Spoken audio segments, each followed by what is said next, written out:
کا اظہار بھی ہے۔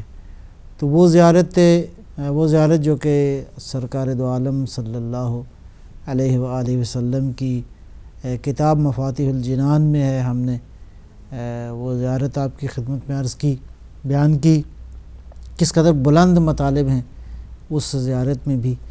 اسی طرح بھی وہ ہستی جو کہ روح نبی ہے، نفس نبی ہے، جان نبی ہے، نبی علیہ الصلوۃ والسلام ہی کی عظمتوں کا تسلسل ہے، نبی علیہ الصلوۃ والسلام ہی کی تمام تر شخصیت کا تسلسل ہے، وہ جس کے بارے میں پیغمبر نے ارشاد فرمایا من کنت مولاہ فہذا علی مولاہ۔ امیر المومنین علیہ الصلوۃ والسلام کے وہ جملے جو نہج البلاغہ میں موجود ہیں، ہم نے انتخاب کیا ہے کہ ان جملوں سے، ان خطبات سے پیغمبر اسلام کی شخصیت کے مختلف عظیم زمینی، آسمانی، ملکوتی، نورانی پہلوؤں کا ہم جائزہ لیں کہ اوصاف نبی کو علی علیہ السلام کیسے بیان کرتے ہیں۔ آج جس خطبے سے ہم نے انتخاب کیا ہے، یہ خطبہ جو کہ فارسی ترجمے کے ساتھ موجود ہے، خطبہ نمبر 94 ہے، اور اردو ترجمے کے ساتھ جو موجود ہے وہ 92 ہے۔ بہرحال یہ ترجمہ بھی مولانا قبلہ مفتی جعفر حسین صاحب علی اللہ مقامہ ان کا ترجمہ ہے۔ بہرحال میں عبارات دیکھتے ہیں اور انشاءاللہ کسب فیض کرتے ہیں حضور کی نورانی شخصیت اور آپ کے نورانی اوصاف کے بیان کے ساتھ، تاکہ انشاءاللہ یہ بیان ہمارے لیے اس دنیا میں اور آخرت میں ذخیرہ قرار پائے، ہمارے گناہوں کی بخشش کا ذریعہ قرار پائے، اور حضور کی بارگاہ میں قرب کا ذریعہ جو ہے وہ قرار پائے، اور اسی قرب سے اللہ کا تقرب جو ہے وہ یقیناً حاصل ہوگا۔ ابتدا جو ہے وہ ارشاد فرماتے ہیں فاستودعہم فی افول مستودع، انبیاء علیہ السلام کے بارے میں ذکر کرتے ہوئے کہ انبیاء جو ہیں وہ ان کو اللہ نے بطور امانت سپرد کیا۔ کیسی جگہوں پر؟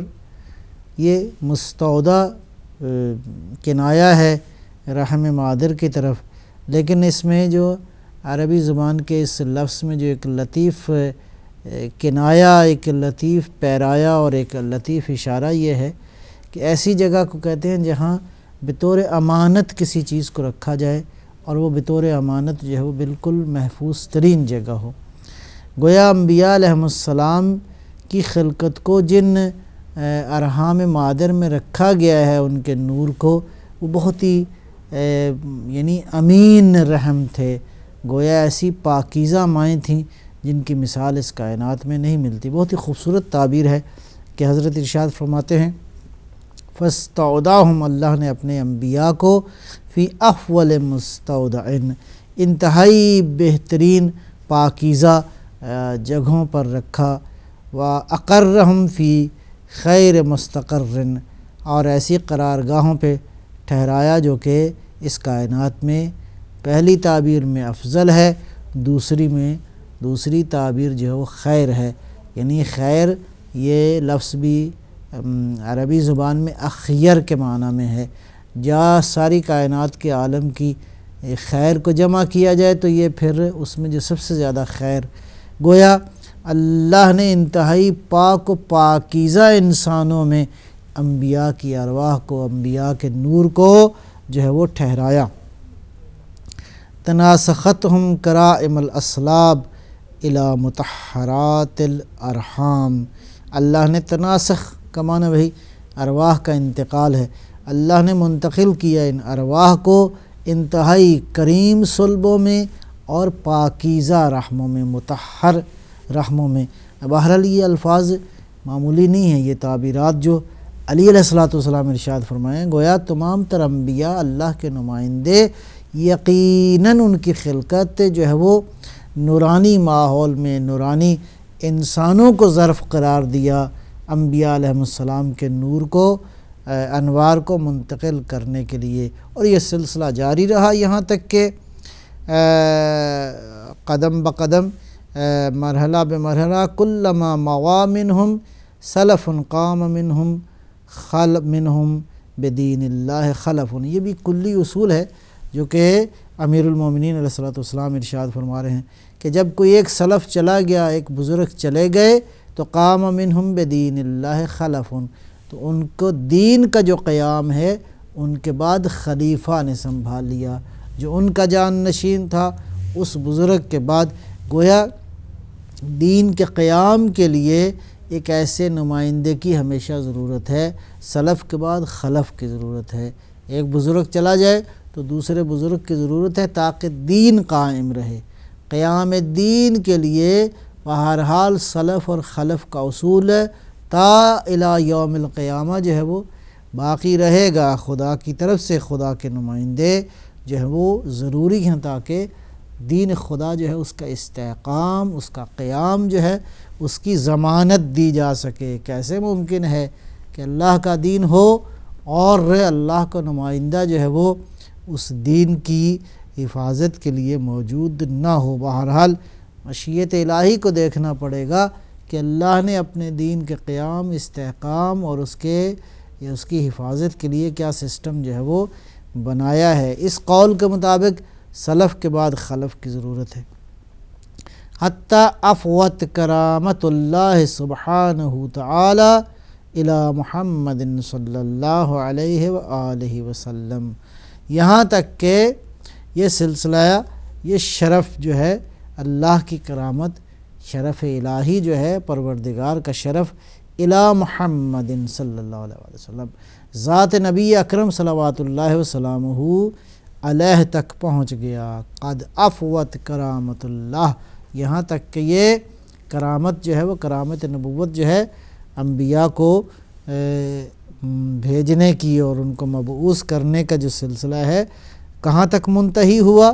نبی گرامی اسلام سرکار دو عالم صلی اللہ علیہ وآلہ وسلم تک.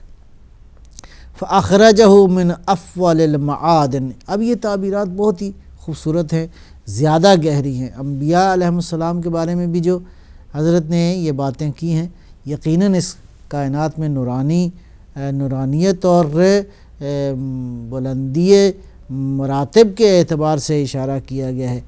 لیکن جہاں تک تعلق ہے خاتم رسول صلی اللہ علیہ وآلہ وسلم کا، یہاں پہ اب معاملہ کچھ اور ہے کہ کس نورانی خاندان، کس نورانی ماحول میں آقا دو عالم جو ہے وہ تشریف لائے. حتی افوت کرامت اللہ سبحانہ الی محمد صلی اللہ علیہ وآلہ وسلم فاخرجہ من افول المعادن منبتا، اللہ اکبر، وعز العرومات مغرسا من الشجرہ التي صدع منها انبیاءہ. اللہ نے جس درخت سے اپنے انبیاء کو مبعوث فرمایا، درخت سے مراد وہی خاندان عصمت ہے، درخت سے مراد وہی شجرہ ہے، جس سے شجرہ سے مراد وہی نسل در نسل جو ہے پاکیزگیاں جو ہیں وہ منتقل ہوتی رہیں. من الشجرہ التی صدع منہا انبیاء، جس شجرہ سے اللہ نے انبیاء کو خارج کیا تھا، جس شجرہ سے اللہ نے انبیاء علیہ السلام کو جو ہے وہ آہستہ آہستہ بھیجا تھا، اسی شجرہ میں سے جو افول المعادن منبتن، جن کا کیا کہتے ہیں، جن کی نشو و نما سب سے زیادہ افضل تھی، جو اپنے نشو و نما کے اعتبار سے وہ درخت اور وہ مرحلہ پہنچا جنہوں نے سب سے زیادہ پاکیزہ نشو و نما کی. یعنی گویا یہ خود اشارہ ہے اس بات کی طرف کہ آقا دو عالم جو اس کائنات میں سب سے زیادہ افضل ترین ہستی ہے، ظاہر ہے کہ کسی شرک آلود اور رجس آلود اور نجس ماحول میں تو ایسا نور منتقل ہونے والا نہیں ہے. نہیں، پاکیزہ تھا، نورانی تھا، جہاں پہ پیغمبر کی نشو و نما ہوئی وہ پاکیزہ لوگ تھے. اور جس طرح پیغمبر اسلام کی پاکیزگی تھی اسی اعتبار سے ان لوگوں کو پاکیزہ ہونا چاہیے. وہ حضرت عبد المطلب علیہ السلام کی صورت میں ہو، وہ حضرت ابو طالب علیہ السلام اور آپ کی زوجہ گرامی کی شکل میں ہو، وہ حضرت آمنہ سلام اللہ علیہا کی مادر گرامی کی شکل میں ہو یا والد گرامی حضرت عبداللہ علیہ السلام، گویا جس نے تربیت کی ہے وہ نورانیت کی معراج پر فائز تھا۔ افضل المعادن منبتاً، ایسی معادن جن کی نشو و نما جو ہے بہت ہی فضیلتوں والی تھی۔ وعز العرومات مغرساً، اور کیا کہتے ہیں جن کا شجر جو ہے وہ جن کی جڑیں جو ہیں انتہائی صاحب عزت تھیں۔ عز العرومات، عرومہ سے مراد وہی کیا کہتے ہیں جن کی جڑیں جو ہیں وہ انتہائی عزت و وقار اور بلندیوں والی تھی۔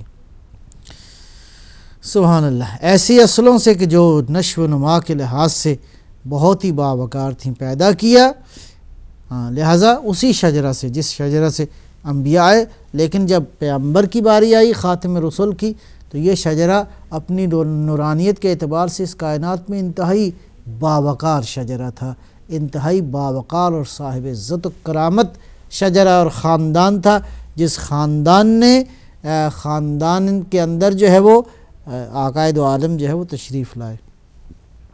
وانتجب منها امناءه وعطرته خیر العطر واسرته خیر الاسر وشجرته خیر الشجر۔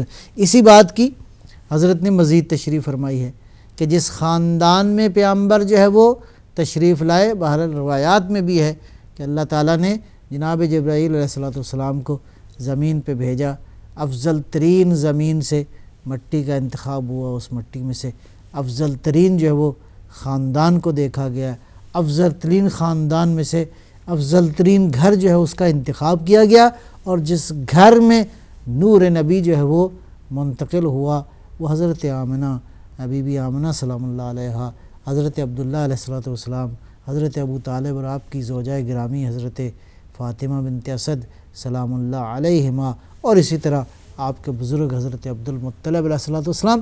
یہ وہ نورانی ترین ماحول تھا جس خاندان کے اندر جو ہے وہ پیغمبر تشریف لائے۔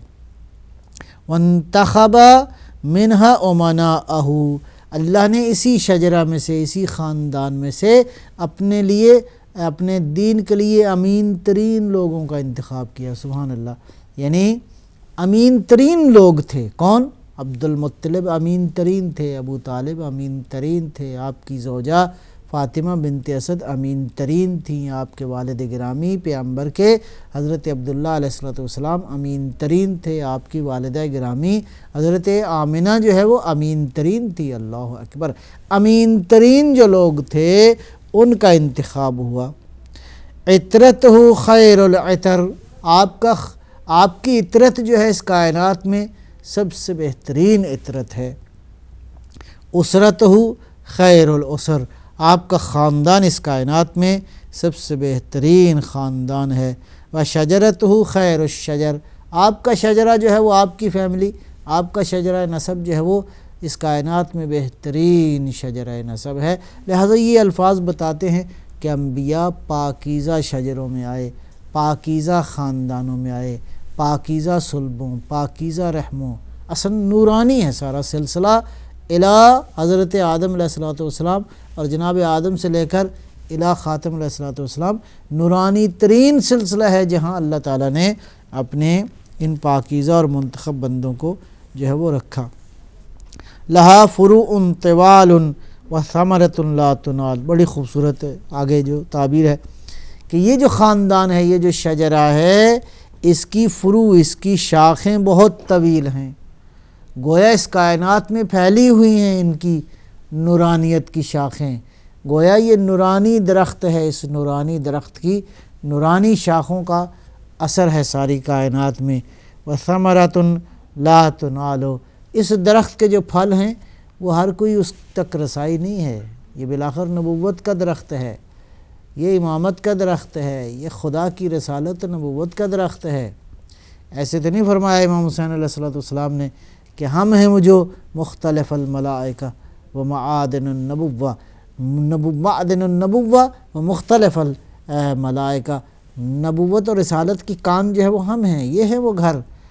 جس گھر پہ اللہ نے جس گھر کو ان عظمتوں سے نوازا ہے، یہ ایسا درخت ہے، یہ نبوت و رسالت کا درخت، یہ امامت کا درخت، لہا فروع طوال، اس کی جڑیں بہت لمبی ہیں، وثمرۃ لا تنال، ایسے پھل ہیں اس درخت کے کہ جن تک ہر آدمی کی رسائی نہیں ہے، نبوت کے پھل تک کس کی رسائی ہو سکتی ہے؟ لہذا ہدایت کے اس معیار پر ہیں اس کے پھل کہ ہر کوئی جو ہے وہ ان پھلوں کو چھو نہیں سکتا۔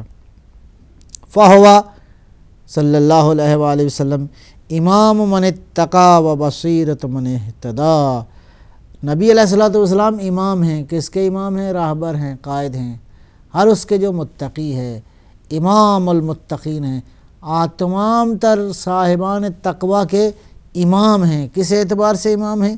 یہ دو معنی میں امام ہیں، ایک تو متقین کے امام ہیں پیغمبر اسلام صلوات اللہ علیہ وسلم بحیثیت سردار سید آقا مولا، دوسرا یہ ہے کہ صاحبان تقوی کا جتنا تقوی ہے اس میں جو تقوی کی معراج اور امامت کے عہدے پر فائز ہے وہ نبی کی ذات ہے۔ سبحان اللہ، کیا خوبصورت تعبیر ہے، فہو امام من اتقا۔ امیر المومنین ارشاد فرماتے ہیں کہ آقا دو عالم جو ہیں امام ہیں صاحبان تقوی کے، دونوں معنی میں امام ہیں، ایک تو یہ ہے کہ سید و سردار ہیں متقین کے، دوسرا یہ ہے کہ متقین میں جتنی تقوی کی صفات موجود ہیں ان صفات میں جو درجہ امامت پر درجہ رہبریت پر فائز ہے وہ آقا دو عالم کی ذات اقدس ہے۔ وہ بصیرت من اہتدا، اور جو ہدایت حاصل کرنے والے لوگ ہیں ان کے لیے بصیرت ہے، سبحان اللہ، یعنی سراپا بصیرت ہے حضور کی ذات اقدس۔ اصل ذات اقدس پیغمبر اسلام بصیر نہیں، بصیر بلکہ اس سے بالاتر، اصل بصارت ہے، اصل بصیرت ہے، گویا بصیرت کی تمام تر نورانیت جو ہے وہ سرکار دو عالم صلی اللہ علیہ وآلہ وسلم کی ذات اقدس میں موجود ہے، یعنی سراپا نور ہے، سراپا ہدایت ہے، سراپا بصیرت ہے، سراپا علم ہے، سراپا ہدایت ہے نبی علیہ السلام کی ذات، بالکل اپنی زندگی کے پہلے مرحلے سے لے کر الاخر جو ہے سرکار دو عالم صلی اللہ علیہ وآلہ وسلم کی ذات اقدس جو ہے وہ علم بصیرت و آگہی ہے۔ کس کے لیے من اہتدا؟ جو کوئی ہدایت چاہتا ہے، ہدایت پانے والوں کے لیے آپ کی ذات جو ہے سرچشمہ ہدایت ہے۔ سراج لمع ضوءہ، ایسا سراج لمع ضوءہ، ایسا چراغ ہے کہ جس کی روشنی ہمیشہ لو دیتی ہے، چمکتی رہتی ہے، جس کی روشنی ہمیشہ بالکل واضح ہے، ایسا سراج منیر ہے۔ وشہاب سطع نورہ، ایسا روشن ستارہ ہے، سطع نورہ، کہ جس کا نور ہمیشہ جو ہے وہ نکلتا رہتا ہے، جس کا نور چمکتا رہتا ہے، کہیں رکاوٹ نہیں آتی اس نور میں، ایسا روشن ستارہ ہے کہ جو کبھی بجھنے والا نہیں ہے، الی الابد، ازل بھی اس کا، ابد بھی اس کا، تا ابد جو ہے جس کا نور چمکتا رہے گا، اس لیے کہ یہ نور خدا سے ہے، یہ نور خدا کی پروردگار کے نور کا مظہر ہے اس کائنات کے اندر، سرکار دو عالم صلی اللہ علیہ وآلہ وسلم کا ذات کا نور اقدس جو ہے وہ۔ وَزَنْدٌ بَرَقَ لَمْعُهُ، ایسا چکماق ہے، ایسا چمکنے والا نگینہ ہے، پتھر ہے کہ جس کی روشنی ہمیشہ چمکتی رہتی ہے۔ سیرتہ القصد، آپ کی سیرت طیبہ جو ہے وہ عیناً قصد کی، قصد بمعنی عدالت ہے، قصد نہ انحراف، نہ ادھر نہ ادھر، نہ دائیں نہ بائیں، بالکل وسط کا جو راستہ ہے، ایسی سیرت طیبہ ہے جس میں کہیں ڈائیورژن نہیں ہے، کسی میں کہیں بھی جھول نہیں ہے، کہیں بھی جھکاؤ نہیں ہے، کبھی ادھر تھوڑا سا کبھی ادھر نہیں، بالکل عین صراط مستقیم جو ہے آپ کی سیرت طیبہ ہے۔ یہ ساری خوبیاں جو ہیں وہ یقیناً اس کے وارث جو ہیں وہ اہل بیت علیہم السلام ہیں۔ اور یہ تعبیرات ظاہر ہے کہ وہی ہستی بیان کر سکتی ہے پاک پیغمبر کی صفات، وہی انسان بیان کر سکتا ہے جس کے بارے میں خود مولا رسول اللہ صلی اللہ علیہ وآلہ وسلم نے ارشاد فرمایا ہو، یا علی آپ مجھ سے ہیں، میں آپ سے ہوں، روح کا روحی، جسم کا جسمی، نفس کا نفسی۔ یہ وہی ہستی ہے جو پیغمبر کی شان اس انداز سے بیان کرے۔ یہ وہی لوگ ہیں جو بیان کر سکتے ہیں، جو کہ نور پیغمبر کا تسلسل ہیں، جو پیغمبر اسلام صلوات اللہ وسلام علیہ کی نور کی کرنیں ہیں اس کائنات کے اندر۔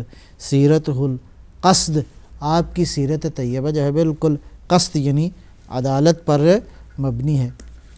وسنتہ الرشد، آپ کی سنت طیبہ، آپ کی سنت مطہرہ، آپ کا عمل جو ہے وہ بالکل انسانوں کے لیے رشد و کمال کا باعث ہے۔ وکلامہ الفصل، سبحان اللہ، آپ کا کلام کیا ہے؟ حق و باطل کے مابین فاصل ہے۔ حق کدھر ہے؟ جہاں نبی ہیں، اور باطل کدھر ہے؟ جہاں نبی نہیں ہیں۔ اور بالکل اسی کا تسلسل جو ہے وہ میں جیسے عرض کر رہا ہوں، کلامہ فصل، آپ کا کلام فاصل ہے، اور آپ کی اسی سیرت کا تسلسل ہے۔ علی علیہ الصلوۃ والسلام جو معیار حق ہیں، جن کا کلام فاصل ہے۔ کلامہ الفصل، سرکار دو عالم کا کلام کیا ہے؟ وہ بھی فاصل ہے، یعنی حق کا معیار اور حق کی کسوٹی جو ہے، حق کا میزان جو ہے آن حضرت کی ذات اقدسی ہے، وہ گفتار کی شکل میں ہو، وہ کردار کی شکل میں ہو، وہ حضور سرکار دو عالم صلی اللہ علیہ وسلم کی سیرت طیبہ کے سارے پہلو جو ہیں وہ اس میں شامل ہیں۔ وحکمہ العدل، آپ کا حکم جو ہے عین عدل ہے، بالکل عدل کے ہرگز اس کے برخلاف نہیں ہے، عین عدل ہے آپ کے احکام جو ہیں۔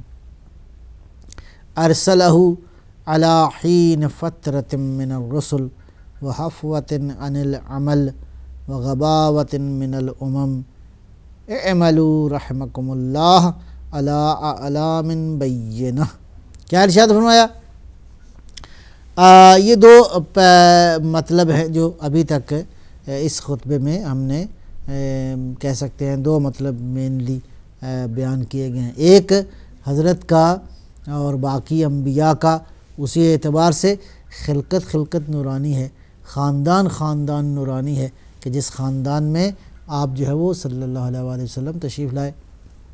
یہ بہت اہم بات ہے کہ اللہ تعالیٰ نے اپنے برگزیدہ انسانوں کو، اپنے مصطفیٰ بندوں کو پاکیزہ خاندانوں میں، جن کی صلبیں پاک تھیں، جن کی مائیں پاک تھیں، جن ماؤں کے اندر ہرگز انسان تصور نہیں کر سکتا خیانت کا، جن ماؤں نے ہرگز کبھی خیانت نہیں کی، ایسی پاک و پاکیزہ مائیں جن کی سرشت جو ہے وہ، جن کی فطرت پاک و پاکیزہ تھی، ایسی پاکیزہ مائیں اور ایسے ہی پاکیزہ انسان جو ہے وہ، ان انسانوں میں یہ انوار منتقل ہوتے ہوتے آقا دو عالم صلی اللہ علیہ وآلہ وسلم کی باری آئی، تو یہ شجرہ اس قدر بلند تھا، اس قدر تناور، اس قدر عظمتوں کا مالک کہ اس شجرہ کی شاخیں جو ہیں وہ، اس کے پھل جو ہیں کسی کی رسائی میں نہیں ہیں۔ گویا اس کائنات میں عزت و کرامت کے اعتبار سے سرکار دو عالم کا خاندان جو ہے، اس کائنات میں اس کی برابری کوئی نہیں کر سکتا۔ یہ ایک بات ہو گئی۔ خود حضور کی زندگی جو ہے وہ بالکل خدا کے پروردگار کے دین کا کامل ترین تجسم جو ہے وہ سرکار دو عالم صلی اللہ علیہ وآلہ وسلم کی زندگی ہے۔ آپ بصیرت ہیں، آپ علم ہیں، آپ چراغ ہدایت ہیں، آپ ہی نور ہیں، آپ ہی شہاب ثاقب ہیں۔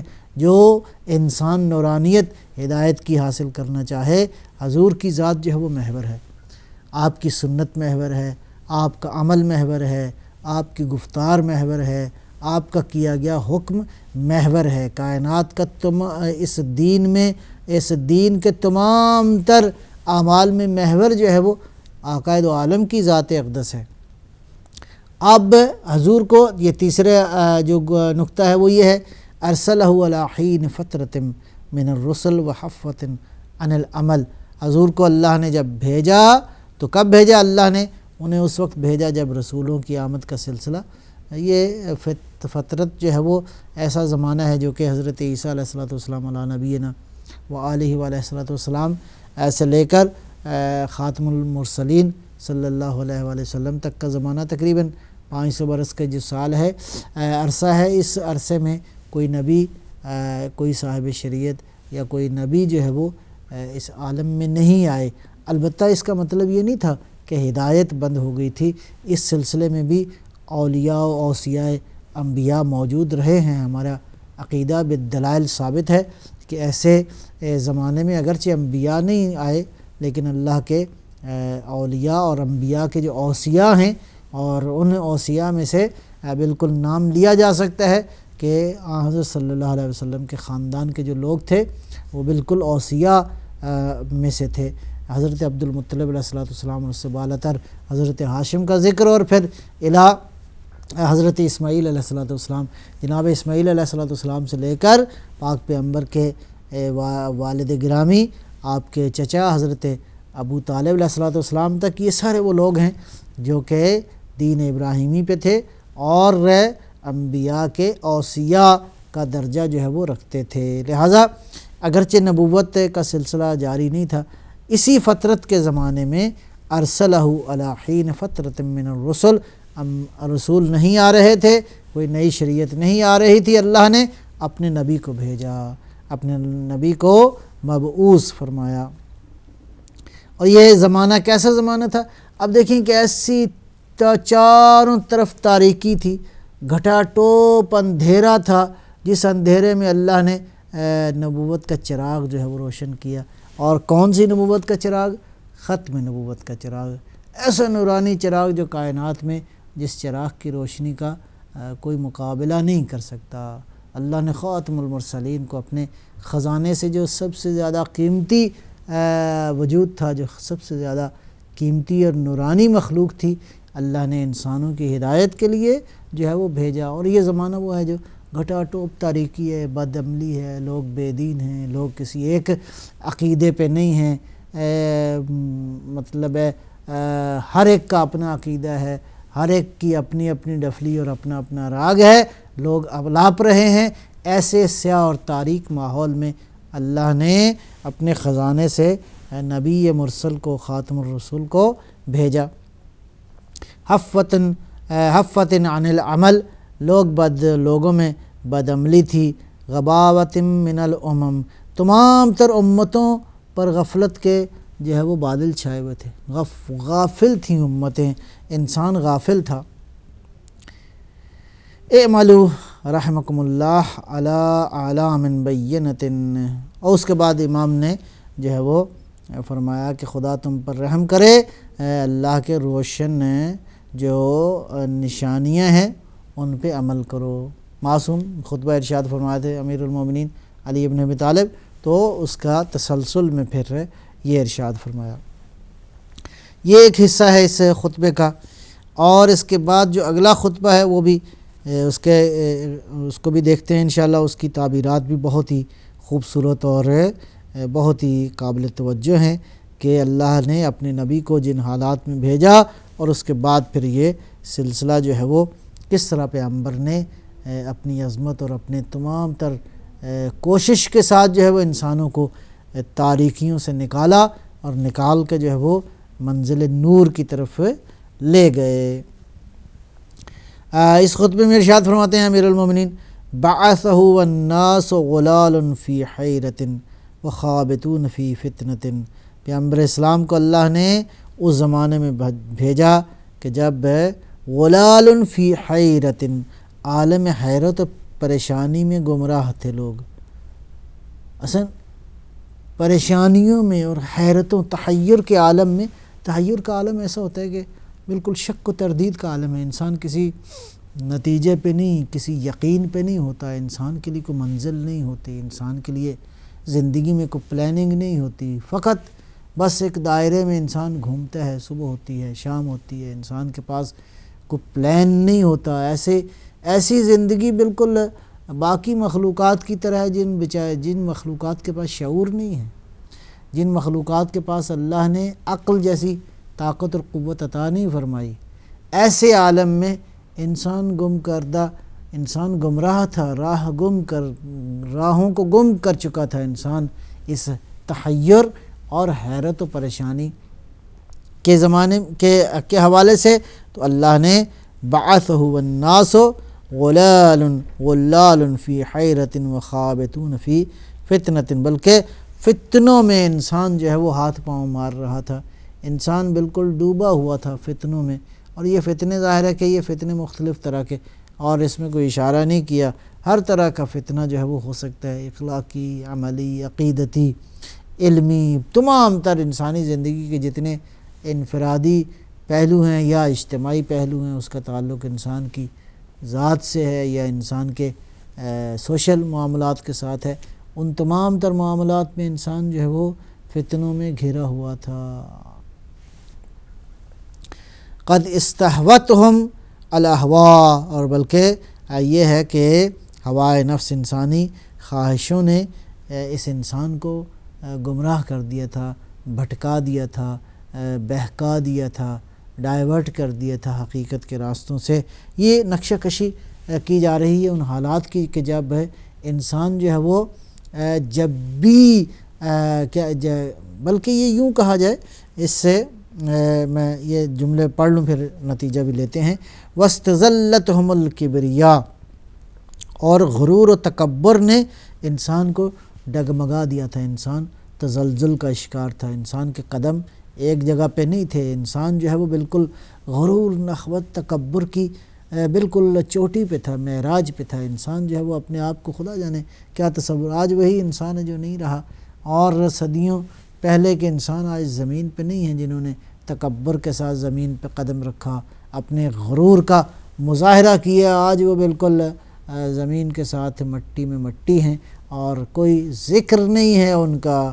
لہٰذا یہ تکبر جو ہے، کبریائی جو ہے، تکبر بالآخر انسان کس بات پہ تکبر کرے، انسان کے پاس کیا چیز ہے جو انسان کی اپنی ہے اور انسان اس بات پہ تکبر کرے۔ ہاں، کبریائی کا حق جو ہے وہ اسی ذات کو ہے جو ساری کائنات کی خالق ہے۔ ہاں، وہ کبریائی کرے، اس کو زیبا ہے، اصلاً وہ کبریائی کا مالک ہے۔ وہ تکبر جو ہے وہ اس کی ذات کو زیبا ہے جو تمام تر قدرتوں اور قوتوں اور کبریائی کا سرچشمہ ہے۔ وَاسْتَخَفَّتْهُمُ الْجَاهِلِيَّةُ الْجُهَلَاءُ، عجیب تعبیرات ہیں کہ مکمل ترین جہالت تھی جس نے انسانوں کو سبق کر دیا تھا، انسانوں کی عقلیں کھو چکی تھیں۔ وَاسْتَخَفَّتْهُمُ الْجَاهِلِيَّةُ الْجُهَلَاءُ، اب دیکھیں کتنے سخت حالات تھے، اور ایسے سخت حالات میں پیغمبر تشریف لائے۔ ابھی کوئی معمولی بات نہیں ہے کہ آپ ذرا حالات کا جائزہ لیں کہ جب انسانوں کی عقلیں کام نہ کر رہی ہوں، انسان غرور و نخوت کا شکار ہو، بلکہ اس کی معراج پہ فائز ہو، جب انسان جو ہے وہ فتنوں کے اندر ڈوبا ہوا ہو، جب انسان جو ہے وہ ہوائے نفس اس کا راہبر ہو، اس کی اپنی خواہشات نفسانی اس کو گائیڈ کر رہی ہوں، ایسے حالات میں بالآخر کوئی بہت بڑا انسان چاہیے جو انسانوں میں تبدیلی لا سکے۔ میں سمجھتا ہوں ایک نتیجہ یہاں پہ آج اس سے زیادہ یہی جو تصویر کشی کی گئی ہے، آج بھی ایسے حالات موجود ہیں۔ ایسے حالات میں اگر بچنا ہے انسان نے تو ختم نبوت کا دامن تھام لے، خاتم النبیین کی سیرت کا دامن تھام لے، پیغمبر کی ابا کو آج بھی پکڑ لیں، آج بھی محبت کے ساتھ اس ابا کو چومیں۔ مراد یہ ہے کہ پیغمبر کی سیرت کو ہم، سرکار دو عالم صلی اللہ علیہ وسلم کا سیرت، کردار، ان کی زندگی ہمارے لیے نمونہ عمل ہے، اور زندہ ہیں ہمارے نبی، اشہد اللہ الہ الا اللہ وحدہ لا شریک لہ۔ یہ گواہی اس بات کی دلیل ہے کہ پیغمبر کی نورانی ہستی جو ہے آج بھی اس کائنات میں موجود ہے۔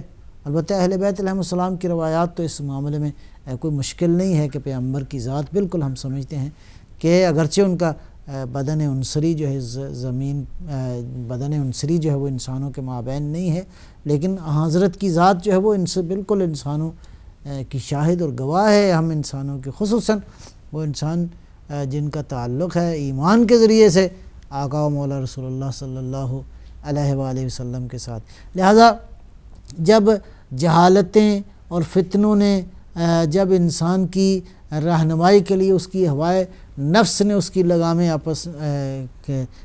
اپنے ہاتھ میں لے لی ہوں، تو ایسے مرحلے میں ضرورت ہے کہ ہم نور نبی سے، نور نبوت سے کسب فیض کریں، پیغمبر اسلام علیہ الصلوۃ والسلام کی سیرت طیبہ اور آپ کی رسالت و نبوت ہے جو آج بھی ہمارے لیے مینارہ نور ہے، چراغ راہ ہے، منزل تک پہنچانے کا ذریعہ ہے۔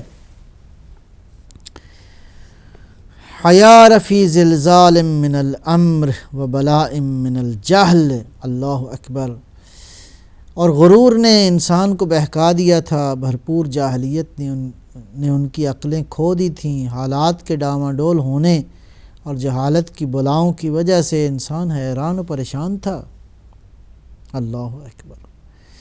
حیار فی زلزال من الامر، انسان ڈگمگا رہا تھا، انسان کا شعور کھو چکا تھا، و بلاء من الجہل، جہالت کی وجہ سے بلائیں مصیبتیں تھیں۔ اور یہ جہالت بہت بڑا مرض ہے، یہ جہالت ہے جو تمام تر امراض کی بنیاد ہے، یوں کہا جائے۔ جہالت سے انسان جو ہے انسان غافل ہوتا ہے، انسان میں یہ ساری مصیبتیں پیدا ہوتی ہیں۔ ضرورت ہے کہ ہم اپنی جہالت کے گرد و غبار کو ہٹائیں اور نور نبوت سے، نور دین سے، دین کی نورانیت سے انشاءاللہ جہالت کی جو ہے وہ آندھیاں چھٹ جائیں اور انشاءاللہ ہماری زندگی میں تبدیلی آ جائے۔ فبالغ صلی اللہ علیہ وآلہ وسلم فی النصیحہ، ایسی تاریکی کے عالم میں، ایسی پریشانیوں کے عالم میں، مصیبتوں کے عالم میں، جہاں ہوائے نفس کی حکمرانی ہو، جہاں فتنوں کی حکمرانی ہو، جہاں انسان کی عقلیں کھو چکی ہوں، جہاں بالکل جہالت کا وہ معیار ہو کہ جو خود جہالت بھی کہے کہ مجھ سے زیادہ تاریک تو مجھ سے زیادہ خود جہالت بھی پناہ مانگے ایسی تاریکی سے۔ مقصود یہ ہے کہ ایسے عالم میں جہاں انسان کو کچھ سجھائی نہ دیتا ہو، اللہ نے اپنے نبی کو بھیجا، اور کیا کیا نبی نے علیہ الصلوۃ والسلام نے؟ فبالغ، پوری کوشش کی، پوری جد و جہد کی، صلی اللہ علیہ وآلہ وسلم فی النصیحہ، امت کو نصیحت دینے میں۔ پیغمبر اسلام نے نصیحت کے لیے بلکہ دل سوزی کے ساتھ جو ہے وہ، دل سوزی بہت ضروری ہے، یہ دیکھیں بڑا اہم نقطہ ہے، اس کو قابل توجہ ہے۔ سرکار دو عالم صلی اللہ علیہ وآلہ وسلم جس ماحول میں تشریف لائے، ظاہر ہے کہ چاروں طرف تاریکیاں تھیں، چاروں طرف شرک تھا، چاروں طرف خدا کے وجود کا انکار تھا، انسان کا عمل جو ہے وہ نجاست اور آلودگی اور رجس اور پلیدی سے بھرا ہوا تھا انسان کا عمل جو ہے۔ اب پیغمبر اسلام صلوات اللہ وسلام علیہ نے کوئی آتے ہی جو روش اختیار کی ہے وہ قابل غور ہے، قابل غور ہے کہ اگر ہم ایسے تاریک ماحول میں دین کا علم اور بلند کرنا چاہیں، دین کا چراغ روشن کرنا چاہیں، تو حضور کی سیرت طیبہ ہمارے لیے نمونہ عمل ہے۔ اس میں بنیادی ترین ایک نقطہ جو قابل غور ہے وہ کیا ہے؟ ایسے تاریک ماحول میں سب سے پہلے آپ نے اپنی امانت و صداقت کا کلمہ پڑھوایا۔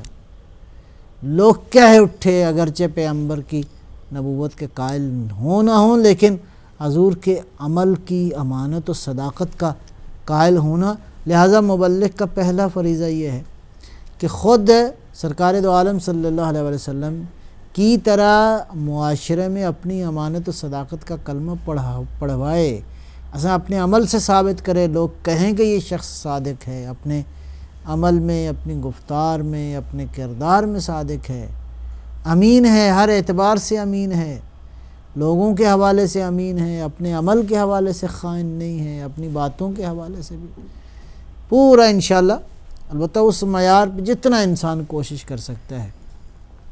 خاتم النبیین کی ذات تو یقیناً بہت جس مرتبے پہ فائز ہیں، لیکن بہرحال ان کی زندگی ہمارے لیے نمونہ ہے۔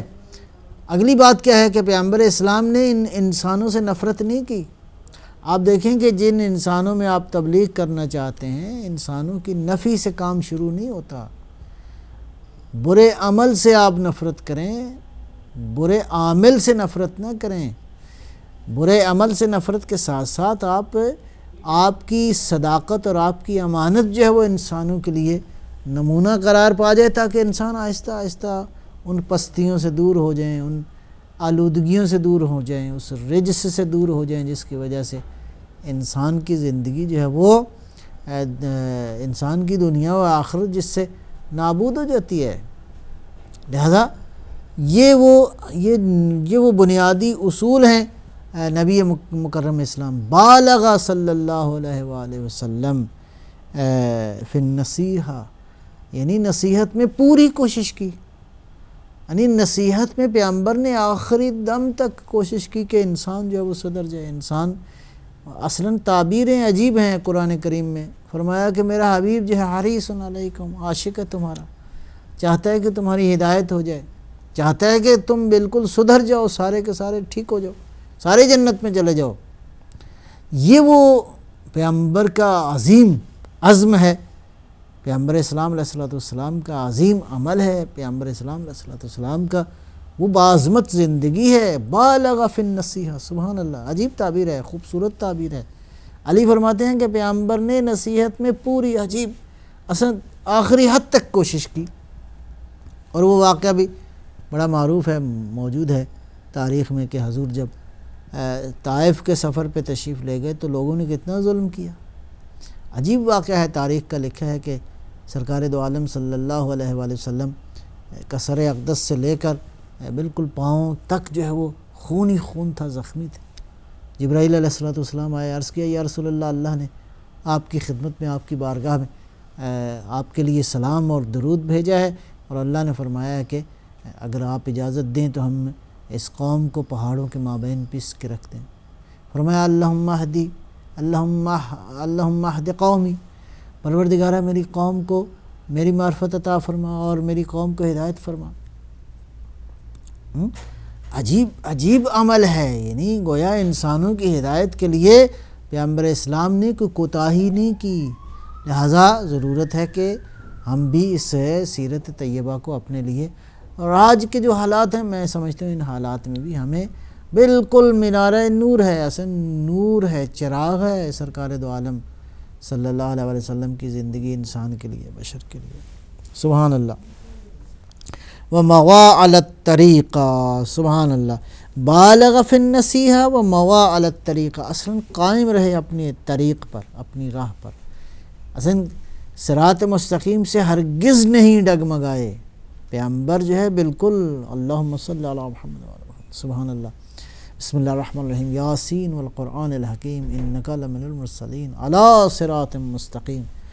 جب اللہ یہ ارشاد فرمایا کہ میرا حبیب علی صراط مستقیم، سبحان اللہ، اصلا حقیقت صراط مستقیم پیغمبر کی ذات ہے۔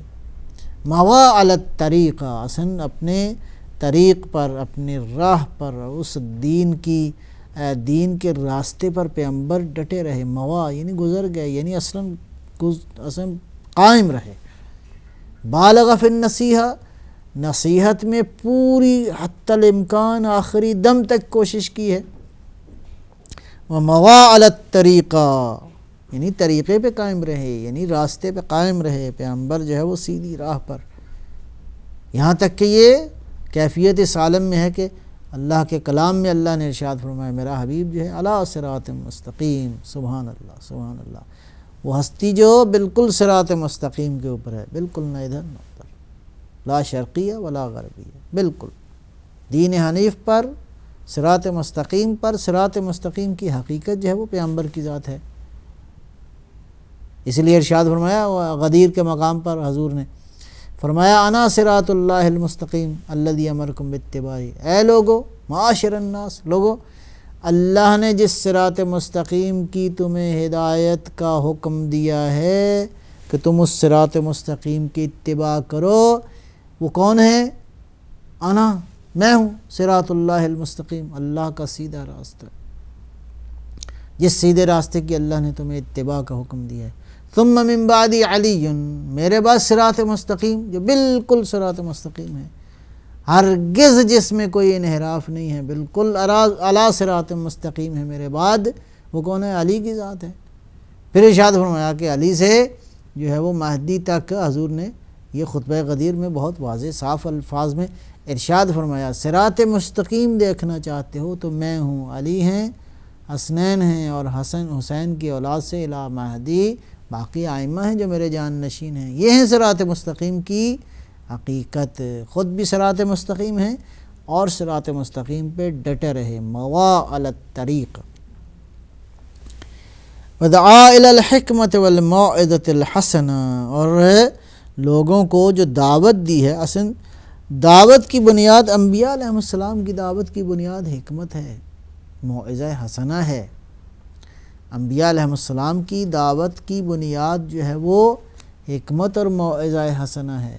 حکمتوں سے آپ حکمت کی بات کریں، کون عاقل انسان ہے جو اس کو نہیں مانے گا؟ حکمت و دانائی اگر بنیاد ہو انسان کے کلام کی، انسان کے گفتار کی، انسان کی دعوت کی بنیاد جو ہے وہ حکمت و دانائی ہو اور موعظہ حسنہ، اچھے انداز میں انسان جو ہے اپنی بات کو پہنچائے۔ ہاں، اب حکمت و دانائی ظاہر ہے کہ ہر زمانے میں بھی یہ بنیادی اصول ہے۔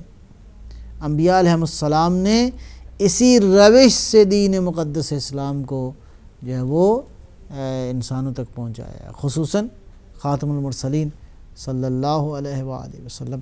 لہٰذا یہ حضور کی زندگی کے مختلف نورانی زاویے ہیں، آپ کی سیرت طیبہ اور آپ کے اوصاف کے مختلف نورانی گوشے ہیں جو امت کے لیے واقعاً قابل عمل ہیں، امت کے لیے قابل غور ہیں کہ امت جو ہے وہ امت جو آپ صلی اللہ علیہ وآلہ وسلم کا کلمہ پڑھتی ہے۔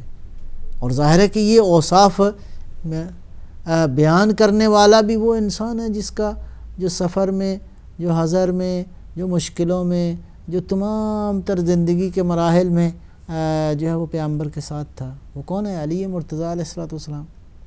یہ علی وہی ہیں جس کی تربیت جو ہے وہ پیغمبر نے خود فرمائی ہے، جس کی زبان چوس کے جو بچہ جو ہے جوان ہوا ہو اور خاتم المرسلین کے ہاتھوں میں جس نے پرورش پائی ہو، ظاہر ہے کہ اس میں وہ اوصاف ہونے چاہیے جو پیغمبر علیہ السلام کے ماں بعد جن اوصاف کے کا حامل انسان ہی پیغمبر کی شریعت کا محافظ ہو سکتا ہے۔ اس کے علاوہ باقی لوگوں میں سے ممکن ہے لوگ اچھے ہیں، نیک ہیں، ان کا اچھا اور نیک ہونا کافی نہیں ہے، پیغمبر اسلام صلوات اللہ وسلام علیہ کی شریعت کا محافظ ہونا اور ہے، عیناً اسی طرح جس طرح پیغمبر تھے۔ ہاں، لہذا اوصاف میں، کمالات میں، تمام تر سیرت میں جو پرتو ہے پیغمبر اسلام سرکار دو عالم صلی اللہ علیہ وآلہ وسلم کی شخصیت کا، وہ علی مرتضیٰ علیہ السلام ہے۔ لہذا اگر ہم پیغمبر اسلام علیہ السلام کی زندگی اور آپ کی نورانی شخصیت کے جو مختلف پہلو ہیں سمجھنا چاہتے ہیں تو اہل بیت سے، قرآن کریم سے بڑھ کے کوئی اور نہیں ہے۔ اہل بیت بہتر جانتے ہیں اپنے اس بزرگ خاندان کو، جو خاندان کا بزرگ انسان ہے، بلکہ جو بنیاد ہے اس کائنات کی۔ اہل بیت علیہ السلام کی نورانیت بھی پیغمبر کی نورانیت سے ہے۔ ہاں، حضور ہیں اس کائنات کا نور اول، عقل اول، علم اول، مخلوق اول، خدا کی کہ نور کا مظہر جو ہے وہ آقا دو عالم صلی اللہ علیہ وسلم کی ذات اقدس ہے۔ وقت ہوا چاہتا ہے اختتام کی طرف بڑھ رہا ہے، اور انہی الفاظ کے ساتھ فی الحال آپ سے اجازت اس انداز سے لیں گے کہ انشاءاللہ اللہ تعالی ہمیں توفیق دے، اللہ تعالیٰ پروردگار ہمارے سینوں میں، ہماری عقلوں میں، ہمارے افکار میں وہ نورانیت عطا فرمائے تاکہ ہم پیغمبر اسلام صلوات اللہ وسلامہ علیہ اور آپ کی تمام تر جو لائی ہوئی خداوند عالم سے ہدایت کی شکلیں اور صورتیں ہیں ان کو صحیح اس کی معرفت حاصل کریں، اور انشاءاللہ اس پہ عمل کی توفیق پروردگار ہمیں دے۔ اور اللہ کی بارگاہ میں دعا ہے کہ اس پاکیزہ ذکر کی وجہ سے پروردگار ہم سب کے گناہوں کو بخش دے، اسلام کو سربلندی اور امت اسلام کو سرفراز فرمائے۔ السلام علیکم ورحمۃ اللہ وبرکاتہ۔ اللہم صلی علی محمد و آل محمد۔